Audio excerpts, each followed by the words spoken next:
Hey everyone, and welcome to the channel. So today we get to take a look at the latest generation for the BMW M850i Gran Coupe. This model is finished off in Graphite Gray Metallic. MSRP start right around $103,000. So we have a pretty luxury focused sedan style vehicle, but also has a ton of performance because this is powered by the 4.4 liter twin turbo V8. It is paired to the 8-speed automatic transmission, pumping out 523 horsepower, 553 pound-feet of torque. Sent through that xDrive all-wheel drive system, this 4,700-pound Gran Coupe is capable of 0 to 60 in 3.5 seconds with a top speed of 155 miles an hour. Now, as we work our way to the exterior styling, you will notice right off the bat that this has the optional BMW 50 years badges that are located throughout, matte black for the kidney grille with the M badge and plenty of cutouts. This also has the laser light LED headlights along with LED DRLs and turn signals, and then a lot of cutouts in that lower bumper. We have the sensor for the adaptive cruise, and then all of the airflow that you can get with all of those cutouts. Now, this has a set of 19-inch wheels. They're a little bit wider in the rear, finished off in gloss black with the M Sport brakes. This also has the M Sport suspension as well. Gloss black for the power folding side mirrors with the turn signal and camera, and then the dual pane sunroof up top. There's more gloss black surrounding all of the windows, and BMW's Gran Coupe is basically a sedan. So they just give it more of that almost luxury style name, being a Gran Coupe. So it's the stretched version of the 850i Coupe. Well, we have some nice lines and great proportions for it. And then in back, LED taillights, backup camera, all of the sensors, as well as the exhaust, and then the diffuser down below. Now we can take a listen to this because it does have remote start. Just triple tap on that lock button there, and you can do that to shut it off as well. Now it's pretty quiet on that startup, but when you put it into sport mode, it gets a lot louder. Now you can use the button on the key fob or that one to open up the power trunk lid, where you have a decent amount of space. No storage underneath the floor, but you can fold down the back seats too to give yourself that much more space. There's a storage net too, and then you can close and lock the vehicle. So it's a pretty practical vehicle if you want to daily drive this. You can also unlock it with the back door handles as well.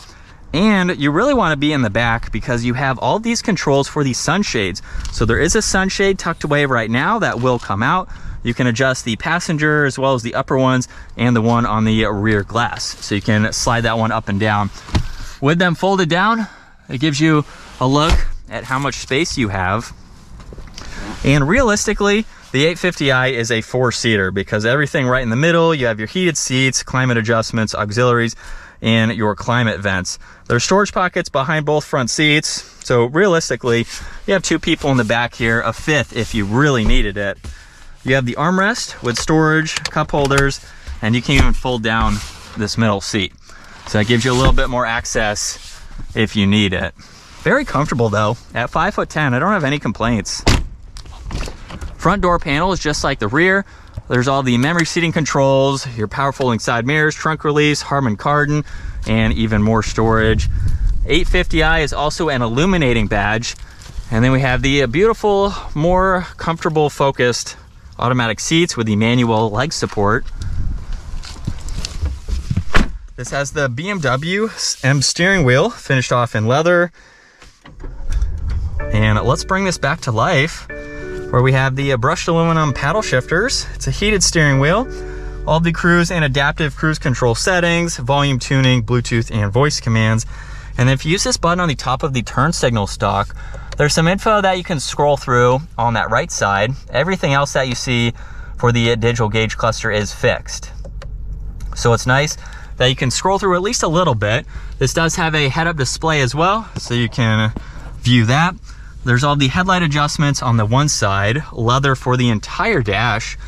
And then looking at the infotainment system, we have the home screen where you can swipe through all this info, all the presets on this left side, so you can easily get into those.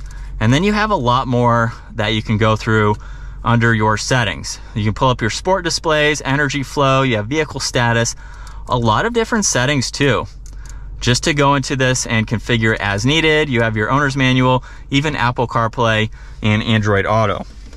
There's also several other shortcuts in front of the crystal rotary dial, so you can quickly get into that. There's the intelligent safety, so you can pull that up and monitor all the standard safety features. Air vents just underneath that, along with controls for your heated seats. And then there's even the defrosters and where you'd like the air to go. Power and volume for the radio, as well as presets and tuning.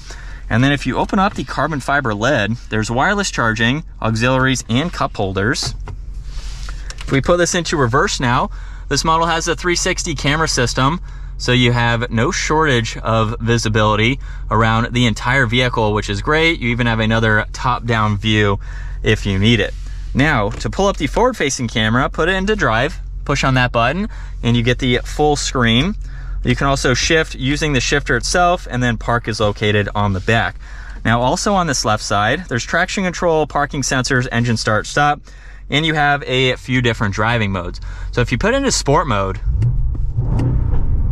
you get some pops out of that exhaust. It gets quieter in comfort as well as eco. And then there's adaptive, auto hold, and the e-brake.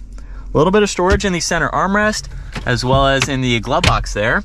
And then we have the controls for the sunshades up top.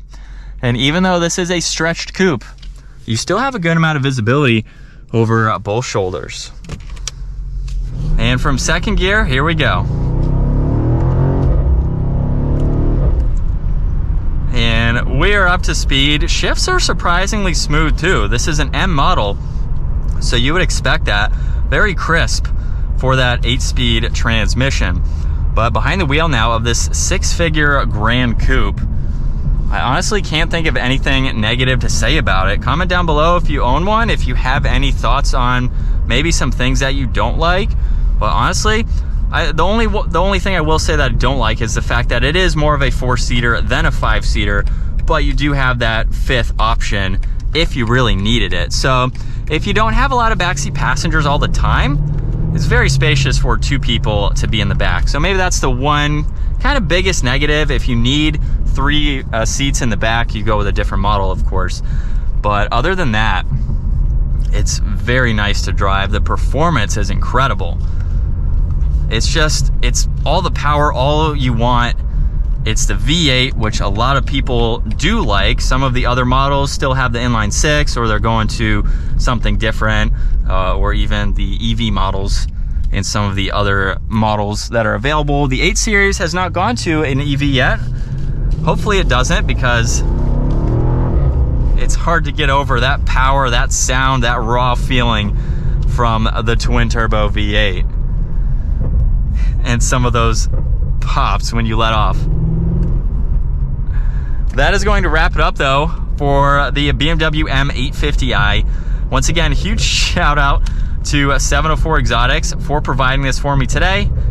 Check out their website, link is down below. Give the video a huge thumbs up and consider smashing that subscribe button so you don't miss out on our daily uploads. And I will see you all in the next video.